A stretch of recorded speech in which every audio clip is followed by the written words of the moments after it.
26장, 27장 그 중에서 19절, 26장 19절 다시 한 번만 같이 읽겠습니다.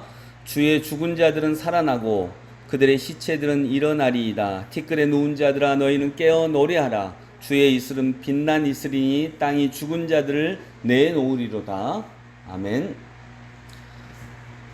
이사야, 예레미야, 에스겔 그리고 12명의 소선지자들, 이런 성경에 기록된 선지자들은 그 당시에 이스라엘이 멸망할 때 있었던 유일한 선지자들만은 아닙니다. 이들 외에도 많은 선지자들이 있었습니다. 그런데 다른 선지자들은 하나님의 말씀을 온전하게 전하지 못했다라고 평가를 하고 있습니다. 그런데 성경에 기록된 이런 참된 선지자들만이 하나님의 말씀을 제대로 받았다라고 말씀하고 있는 거죠. 그들의 특징이 있습니다. 먼저 이스라엘이 또는 유대 나라가 있었을 때에 하나님이 예언자들을 보내셔서 이스라엘 너희들이 망하리라 이렇게 말씀을 하세요. 너희들이 이렇게 하나님의 뜻에서 벗어나고 그러면 망할 것이다. 그때 거짓 예언자들이 했던 말은 이것입니다. 망하지 않는다. 하나님이 우리에게 계시는데 어떻게 망하겠느냐. 망하지 않는다. 또 예루살렘 시온성은 망하지 않는다. 하나님의 성전이 거기 있는데 어떻게 하나님의 성전이 있는 도시가 망하겠느냐. 하나님의 성전이 무너지겠느냐. 이렇게 말했던 것입니다. 그런데 그때 참된 예언자들, 이사야를 비롯한 참된 예언자들은 아니다. 우리는 망한다. 우리가 이렇게 하나님으로부터 벗어나면 우리는 망하고 예루살렘 성전은 너희들이 절대 망하지 않고 하나님이 계신다고 하는 그 성전은 무너지리라. 그리고 다 돌 하나도 남김없이 무너지리라. 그리고 오히려 그 하나님의 성전을 무너뜨리는 분은 이방 나라가 아니라 하나님 자신이시다. 이렇게 고백을 했습니다. 그리고 예루살렘 성전에서 행해지는 예배를 하나님이 이렇게 기뻐하시는 게 아니라 싫어하신다. 너희는 예배 드리지 말아라. 제물을 가지고 올라오지도 말아라. 노래를 부르지도 말고 향을 피우지도 말아라. 이렇게 분노하신다는 것을 말했던 사람들, 이 사람들이 참된 예언자입니다. 그래서 이건 그 당시에 새로운 신학이죠. 예루살렘 성전이 있으니까 절대 망하지 않아. 그런데 하나님의 명령을 받은 참된 예언자들은 성전이 있다 할지라도 오히려 더 하나님께서 그 성전을 무너뜨리신다. 이렇게 말씀을 하셨던 것입니다. 이런 차이가 있습니다. 그런데 이제 예루살렘이 망해버렸어요.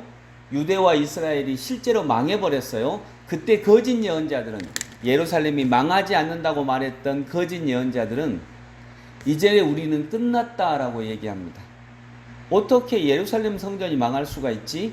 이건 하나님이 힘이 없든지 아니면 하나님이 우리를 지키시지 아니하시든지 우리를 사랑하지 아니하든지 그런 거야 라고 이렇게 생각을 했던 거죠. 근데 정작 예루살렘과 유대와 하나님의 성전이 망해버리자 참된 예언자들은, 너희는 망하리라 했던 참된 예언자들은 오히려 반대의 말씀을 하십니다. 이제 하나님께서 회복하실 것이라. 오늘 본문에도 그거죠. 주의 죽은 자들은 살아나고 그들의 시체들은 일어나리이다. 티끌에 누운 자들아 너희는 깨어 노래하라. 주의 이슬은 빛난 이슬이니 땅이 죽은 자들을 내놓으리로다. 우리에게 다시 희망이 있다는 거예요. 하나님을 믿으면 다시 우리는 일어날 수 있다는 것입니다. 이것이 참된 예언자들의 신학이었어요. 근데 거짓 예언자들은 우리는 이제 망했어. 우리는 끝났어. 우리는 이제 소망이 없어. 이렇게 얘기합니다. 그래서 참된 예언자들과 거짓 예언자들은 정반대의 이야기를 합니다. 하박국 선지자들, 스바냐 선지자, 특히 스바냐 선지자 같은 경우는 마찬가지죠. 이스라엘이 멸망했습니다. 바벨론으로부터 이스라엘이 멸망했어요. 그 당시에 쓰여진 하나님의 예언자죠. 그런데 스바냐 선지자 역시 참된 예언자였기 때문에 하나님께서 이스라엘을 벌하시리라, 망하게 하시리라 이 말씀을 하셨어요. 그런데 우리가 하나님이 우리를 망하게 하시리라 라고 하면 하나님이 우리를 사랑하지 않으시는구나 이렇게 생각해야 되는 거죠. 아까 거짓 예언자들이 하나님이 우리를 사랑하지 않으셔 이렇게 얘기를 했던 거죠. 그런데 스바냐 예언자 같은 경우에는 뭐라고 하냐면 하나님이 우리를 너무 사랑하셔. 얼마나 사랑하시냐면 젖된 어린아이가 엄마 품에 안기는 것 같이 또 우리를 잠잠히 사랑하시며 우리를 너무 사랑하셔서 어쩔 줄 몰라 하실 만큼 우리를 사랑하신다. 이렇게 말씀을 하십니다. 그만큼 우리를 어린아이가 엄마 품에 있을 때 엄마가 어쩔 줄 몰라 하는 것처럼 우리를 사랑하신다는 거죠. 그러면 사람들은 묻죠. 그러면 왜 우리를 망하게 하셔? 사랑하시니까. 그 결론이죠. 사랑하시니까 망하게 하시는 거지. 그 죄악을, 그 타락을 그대로 두지 아니하시고, 이게 하박국, 스바냐 두 예언자가 강조해서 하시는 말씀이 이거예요. 우리를 망하게 하시는데 하나님은 우리를 너무나 많이 사랑하셔.